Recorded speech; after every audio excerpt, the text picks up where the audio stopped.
एक बाळा, हो तुलाच बोलतोय मी. तू इतका का पळतोयस? कशाच्या मागे धावतोयस इतका? थांब जरा. बस, शांत बस. मी आहे इथे. तुला काही होऊ देणार नाही. तुझ्या डोक्यात खूप विचार आहेत ना? रात्रभर झोप लागत नाही. लोकांसमोर हसतोस, पण आतून तुटलेला आहेस. मला सगळं दिसतंय. काही लपवलेलं नाही माझ्यापासून. तू देव शोधतोयस बाहेर, मंदिरात, लोकांमध्ये, पण कधी स्वतःकडे पाहिलंस का? मी तिथेच बसलोय, तुझ्या आत. तुला वाटतं कोणीतरी येईल, तुझं आयुष्य बदलून टाकेल. कोणी येणार नाही. उठायचं तुलाच आहे, लढायचं तुलाच आहे. मी फक्त तुझ्यासोबत आहे. भीती वाटते ना तुला? भविष्याची, अपयशाची, लोक काय म्हणतील याची. अरे, लोक काय म्हणतात त्याने काही होत नाही. तू स्वतःला काय म्हणतोस ते महत्त्वाचं आहे. तू स्वतःलाच कमी समजतोयस. मी नाही करू शकत, माझ्यामुळे नाही होणार, माझ्याकडून नाही होणार, हे शब्द बंद कर. तू कोण आहेस माहिती आहे? तुझ्यात किती ताकद आहे याची कल्पना आहे का तुला? मी तुला सांगतो, कमजोर नाहीस. तू फक्त विसरलाय की तुझं खरं स्वरूप. दुखतंय ना? कोणीतरी सोडून गेलं, कोणीतरी फसवलं. तुला वाटलं होतं ते कायम राहतील, पण गेले ना. मग आता काय? तू पण संपणार का? नाही.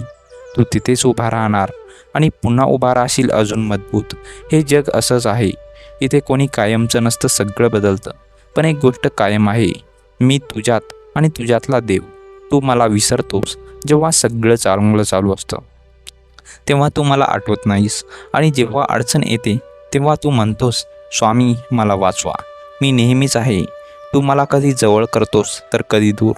तुला वाटलं मी फक्त चमत्कार करतो? नाही, मी तुझं मन बदलतो, तुझा विचार बदलतो. कारण एकदा विचार बदलला की आयुष्य बदलतं. तू रोज प्रार्थना करतोस, पण मन दुसरीकडे असतं.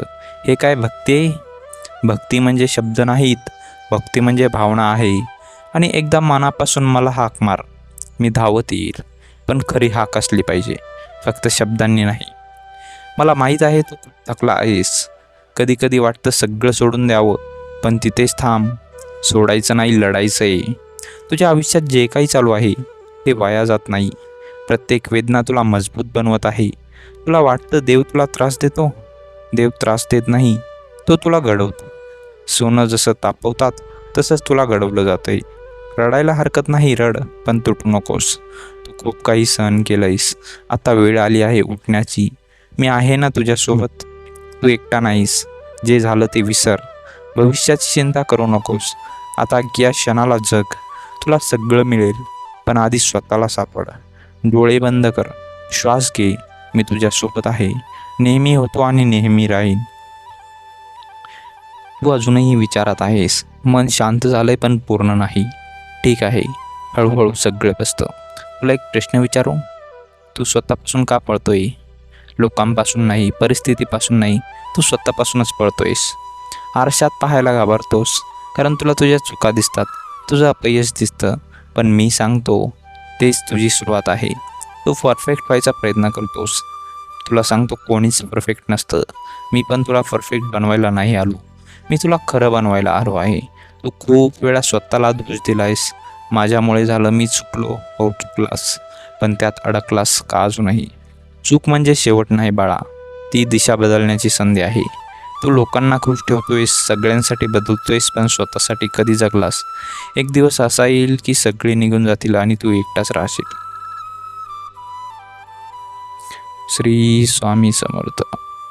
तुला हाच संदेश द्यायचा होता. श्री स्वामी समर्थ.